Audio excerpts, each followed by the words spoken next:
Hello friends, मी Vishakha. Global online मराठीमध्ये आपल्या सर्वांचं स्वागत आहे. आजचा हा व्हिडिओ आहे महाराष्ट्र सेट परीक्षा 2025 साठी प्रिपेअर करणाऱ्या सर्व स्टुडंटसाठी. कारण आजच्या या व्हिडिओमध्ये आपण बघणार आहोत आपल्या तयारीला यशस्वी बनवण्यासाठी जी काही सर्वोत्तम पुस्तक आहेत त्या सर्वांची निवडक यादी आपण बघणार आहोत. स्पेशली पेपर टू इकॉनॉमिक्स साठी म्हणजे ज्यांचा पेपर इकॉनॉमिक्स आहे सेकंड पेपर, त्यांच्यासाठी कोणते बुक्स यूज करायचं हा प्रश्न नेहमी पडत असतो. तर त्या बुक्स मध्ये सगळ्यात पहिली स्टेप आपली हीच असते एकदम प्रिपरेशनला सुरुवात करायचं तर बुक्स कोणते घ्यायचे. तर तयारीसाठी सर्वोत्तम पुस्तकं कुठली असतील, इंग्लिश मध्ये आणि मराठीमध्ये दोन्हीमध्ये जी कुठली बेस्ट बुक्स असतील ती बुक्स मी आज तुम्हाला सांगणार आहे या व्हिडिओमध्ये. सो व्हिडिओ शेवटपर्यंत बघा, नक्कीच तुम्हाला युजफुल ठरणार आहे. ठीक आहे. सो ठीक आहे. सेशन सुरू करण्यापूर्वी एक इम्पॉर्टंट सूचना किंवा संधी आहे. त्या स्टुडंटसाठी स्टुडंट्स यावर्षीची एक्झाम टार्गेट करतात त्यांच्यासाठी स्पेशली पेपर 2 कम्प्लीट कोर्स आम्ही घेऊन आलो आहोत. जो पेपरमध्ये म्हणजे पेपर 2 जो तुमचा इकॉनॉमिक्स असो, कॉमर्स असो, हिस्ट्री, मॅनेजमेंट, मराठी कुठलाही असो, त्या सगळ्यासाठी हा कम्प्लीट कोर्स आहे जो तुम्हाला मॅक्झिमम स्कोर करण्यासाठी खूप हेल्पफुल ठरणार आहे. या कोर्समध्ये आम्ही तुम्हाला प्रोव्हाइड करणार आहोत live lectures, weekly test, full syllabus notes, full syllabus mock test, 4000 plus MCQ PDF, PYQs with solution. Paper 1 full course म्हणजे जर तुम्ही पेपर 2 चा कोर्स घेत असाल तर पेपर 1 चा पण प्रिपरेशन याच्यामध्ये तुमचं होणार आहे. 10,000 याची फीस आहे. त्याच्यावरही आम्ही डिस्काउंट प्रोव्हाइड करत आहोत. आफ्टर डिस्काउंट त्याची फीस होणार आहे ओनली 8,000. सो 8,000 मध्ये दोन्हीचंही प्रिपरेशन होणार आहे. 100% तुमचे मार्क्स जे आहेत ते प्लस होणार आहे. तुमचं जर आधीच्या एक्झाम मध्ये जर स्कोर कमी आला असेल तर नक्कीच या प्रिपरेशनमुळे तुमचा स्कोर हा वाढणार आहे. जॉईन करण्याची प्रोसेस एकदम सोपी आहे. इकडे दिलेल्या व्हॉट्सअप नंबरला मेसेज करा किंवा प्ले स्टोर वरून हे ऍप डाउनलोड करा. ऍपच्या सर्च बॉक्स मध्ये जस्ट MS सेट आणि तुमचा जो सब्जेक्ट आहे सपोज इकॉनॉमिक्स तर इकॉनॉमिक्स टाइप करा आणि लगेचच त्या कोर्सला जॉईन व्हा. लक्षात घ्या 10th ऑफ मार्च ही न्यू बॅच जी आहे या एक्झाम साठी आपली स्टार्ट होत आहे. सो लवकर आपलं नाव नोंदवा आणि प्रिपरेशन सुरू करा. ठीक आहे.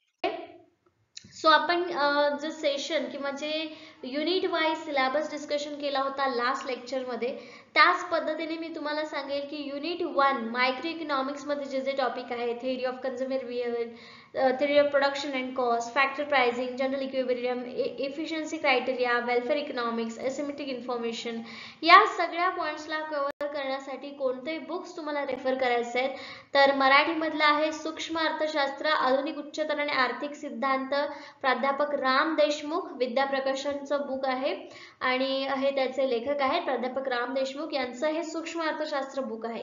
ठीक आहे. तर त्याच्यामध्ये तुम्हाला मायक्रो इकॉनॉमिक्स जो आहे तो कव्हर होईल. ऑलमोस्ट जे टॉपिक्स आहेत त्याच्यामध्ये कव्हर होतील तुमचे. आणि इंग्लिश मधून जर तुम्हाला हवं असेल मायक्रो इकॉनॉमिक्स साठी तर A.L. आहुजा हे बुक आहे ते तुम्ही रेफर करू शकता तुमच्या स्टडीसाठी. ठीक आहे. सेकंड युनिट आहे मॅक्रो इकॉनॉमिक्स, समग्र लक्ष्य अर्थशास्त्र. समग्र लक्ष्य अर्थशास्त्रामध्ये कुठले कुठले पॉइंट्स आहेत आपले, national income, determination of output and employment, consumption function, investment function, multiplier, accelerator, demand for money, supply of money, ISLM model, business cycle, monetary and fiscal policy, rational expectation hypothesis. या सगळ्या गोष्टी कोणत्या books मध्ये cover होतील तर याच्यासाठी आहे स्थूल अर्थशास्त्र, म्हणजेच आपलं मॅक्रो इकॉनॉमिक्सला मराठीमध्ये स्थूल अर्थशास्त्र म्हटलं जातं. तर स्थूल अर्थशास्त्र नावाचं बुक आहे प्राध्यापक BG पाटील यांचं, प्रशांत प्रकाशनचं. ठीक आहे. थोडंसं सर्च केलं तर हे बुक मिळतील तुम्हाला. तर हे मराठी मधून जे स्टडी करत आहेत, प्रिपेअर करत आहेत येणाऱ्या सेट एक्झाम साठी त्यांच्यासाठी ही बुक जी आहे मराठी मधली for second unit macro economics साठी ही बुक खूप छान आहे, ती रेफर करू शकता. आणि इंग्लिश मधून जे करते त्यांच्यासाठी मॅक्रो इकॉनॉमिक्स R. फ्रेयन यांची मॅक्रो इकॉनॉमिक्सची बुक इनफ आहे, ती तुम्ही रीड करू शकता सेकंड युनिट साठी. ओके.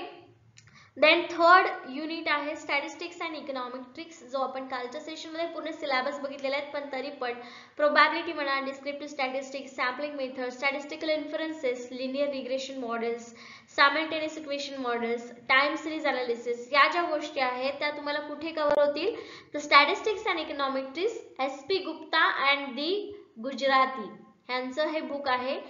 याच्यामध्ये मराठीमध्ये तुम्हाला बुक्स मिळणार नाहीये बट मराठीमध्ये तुम्ही प्रोबॅबिलिटी जर करायचं असेल अभ्यास तर 10वीचं तुम्ही मॅथ्स बुक जे आहे ते तुम्ही रेफर करू शकता, किंवा रिसर्च तुमच्याकडे जर काही मटेरियल असेल रिसर्च साठीचं, PhD साठीचं किंवा रिसर्च साठीचं, त्यातून तुम्ही मराठी स्टडी करू शकता for this unit 3 statistics and econometry साठी. नाही तर मग इंग्लिश मधून SP गुप्ता, D गुजराती यांचं हे बुक तुम्ही यूज करू शकता. देन नेक्स्ट आहे 4th युनिट मॅथमॅटिकल इकॉनॉमिक्स. आता याच्यामध्ये पण मॅथमॅटिकल इकॉनॉमिक्स मध्ये बघा sets, functions, continuity, sequencing, series, linear algebra, static optimisation problem, applications, input output model, linear programming, difference and differential equations with applications, हे जे पॉइंट्स आहेत, हे जे युनिट्स आहेत ते तुम्हाला कुठे स्टडी करायला मिळतील, याच्यासाठी कुठली बुक घ्यायची आहे तर सांख्यिकी आणि अर्थमिती व गणितीय अर्थशास्त्र, EPG पाठशाला UGC नोट्स आहेत ऑनलाईन अवेलेबल. ठीक आहे, EPG पाठशाला याच्यावरती तुम्हाला या नावाच्या नोट्स मिळतील मराठीमध्ये. कोणत्या? सांख्यिकी, अर्थमिती आणि गणितीय अर्थशास्त्र. तर त्या तुम्ही यूज करू शकता तुमच्या या युनिटला कव्हर करण्यासाठी. किंवा mathematical economics 11th and 12th NCERT आहे ते बुक तुम्ही इथे रेफर करू शकता. कशासाठी? या सेकंड युनिट साठी, ठीक, सॉरी 4th युनिट साठी, मॅथमॅटिकल इकॉनॉमिक्स या युनिट साठी. देन 5th युनिट आहे इंटरनॅशनल इकॉनॉमिक्स, आंतरराष्ट्रीय अर्थशास्त्र. तर याच्यामध्ये पण वेगवेगळ्या थेरीज आहेत, इंटरनॅशनल ट्रेड थेरीज आहेत, त्याच्यानंतर कॉम्पिटिशन्स आहेत वेगवेगळ्या, त्या पण करायच्या आहेत. फॉरेन एक्सचेंज आहेत, एक्सचेंज रेट काय असतो याच्या कन्सेप्ट आहेत, gains from trades, terms of trade, trade multiplier काय आहेत, वेगवेगळ्या ऑर्गनायझेशन्स आहेत, या ऑर्गनायझेशन्सचं काय काम आहे किंवा यांचे काय पॉलिसीज आहेत, IMF, वर्ल्ड बँक तर त्याच्यामध्ये फेमस आहेत. ही सगळी इन्फॉर्मेशन तुम्हाला कुठे मिळेल तर आंतरराष्ट्रीय अर्थशास्त्र, कुलकर्णी व ढमढेरे किंवा प्राध्यापक भोसले व प्राध्यापक काटे सर यांचे काही नोट्स किंवा लिखित नोट्स किंवा बुक आहे आंतरराष्ट्रीय अर्थशास्त्र नावाचं. ठीक आहे, मे बी नोट्स तुम्हाला मिळतील, बुक्सचं थोडं डाऊट आहे, पण बुक्स जर भेटले तर ठीक आहे. तर ते एकदा बघा, तर त्याच्यातून तुम्हाला मराठी प्रिपरेशन करता येईल, मराठीमधून प्रिपरेशन करता येईल. इंग्लिशमधून जर प्रिपरेशन करायचं असेल तर इंटरनॅशनल इकॉनॉमिक्स डी सॅल्युटोर या नावाचे लेखक आहेत आणि त्यांच्या नावानुसार इंटरनॅशनल इकॉनॉमिक्स हे तुम्हाला स्टडी करता येईल. ठीक आहे, त्याच्यानंतर 6th युनिट आहे पब्लिक इकॉनॉमिक्स, सार्वजनिक अर्थशास्त्र. सार्वजनिक अर्थशास्त्रामध्ये market failure, regulation of market, public revenue, public expenditure, public depth and its management, public budget and budget multiplier, fiscal policy and its implications, या गोष्टी ज्या आहेत त्या तुम्हाला या युनिटमध्ये स्टडी करायचे आहेत. याच्यासाठी कुठले बुक्स यूज करायचे आहेत तर सार्वजनिक अर्थशास्त्र, प्राध्यापक डॉक्टर JF पाटील यांचं हे बुक आहे सार्वजनिक अर्थशास्त्र मराठीमध्ये, ते तुम्ही रेफर करू शकता. किंवा पब्लिक फायनान्स, इंग्लिशमध्ये पब्लिक फायनान्स AL अहुजा मायक्रोसाठी आहेत, पब्लिक फायनान्स साठी HL भाटिया यांचं पब्लिक फायनान्सचं बुक तुम्ही इंग्लिशमध्ये रेफर करू शकता पब्लिक इकॉनॉमिक्स साठी. द नेक्स्ट युनिट आहे आपलं 7th unit money and banking, components of money supply, central bank, commercial bank, त्याचं वर्किंग कसं चालतं, नॉन बँकिंग फायनान्शियल इन्स्टिट्यूशन्स काय आहेत, कॅपिटल मार्केट काय आहे, त्याचं काम कसं चालतं, रेग्युलेशन्स कसं चालतं, या सगळ्या गोष्टींचा अभ्यास करण्यासाठी तुम्हाला मराठीमध्ये पैसा आणि बँक, भारतीय अर्थशास्त्र पुस्तकातील पैसा आणि बँक हा घटक वाचणे आणि बँक वित्तीय बाजारपेठा, प्राध्यापक इथे बघा 2 बुक्स तुम्हाला मराठीमध्ये दिलेत. एक तर भारतीय अर्थशास्त्र या पुस्तकातला पैसा आणि बँक हा घटक वेगळा तुम्हाला वाचायचा आहे या युनिट मधला बँकिंग क्षेत्राशी निगडित सगळा अभ्यास करण्यासाठी. आणि वित्तीय बाजारपेठा, बँक वित्तीय बाजारपेठा या प्राध्यापक डॉक्टर BH दामाजी सर यांचं बुक आहे बँक वित्तीय बाजारपेठा, त्याच्यामध्ये तुमचे काही घटक कव्हर होतील. मराठीमधून प्रिपेअर करताना ह्या 2 घटकांचा अभ्यास तुम्हाला, या 2 घटकांमधून तुमचा अभ्यास होईल. आणि इंग्लिशमध्ये मनी अँड बँकिंग SB गुप्ता यांचं बुक आहे, ते तुम्ही त्याच्यातून सगळं प्रिपेअर करू शकता. ठीक आहे, हा पूर्ण युनिट. देन नेक्स्ट युनिट आहे unit 8 growth and development economics, economic growth and economic development, theories of economic development, Adam Smith, Ricardo, marks यांच्या थेरीज आहेत. त्यानंतर टेक्निकल प्रोग्रेस काय आहे, इंडिकेटर्स ऑफ इकॉनॉमिक डेव्हलपमेंट कोणत्या कोणत्या आहेत, PQLI काय आहे, HDI काय आहे, कशा पद्धतीने रँकिंग लावली जाते, SDGs काय आहेत, पॉवर्टी इनइक्वॅलिटीज काय आहेत, ह्या सगळ्या गोष्टी तुम्हाला कुठल्या बुकमध्ये रेफर करायला मिळतील किंवा कुठल्या बुकमध्ये तुम्हाला याची इन्फॉर्मेशन मिळेल. चे जे बुक्स, ओके ठीक आहे, जे आधी बुक सांगितले ते आहेत आपले एन्व्हायरमेंट, इकॉनॉमिक डेव्हलपमेंट अँड प्रोसेससाठी जे युनिट आहे आपलं त्या युनिटसाठी वृद्धी व विकास यांच्यासाठी जे बुक आहे प्राध्यापक डॉक्टर जे.एफ. पाटील, फडके प्रकाशन.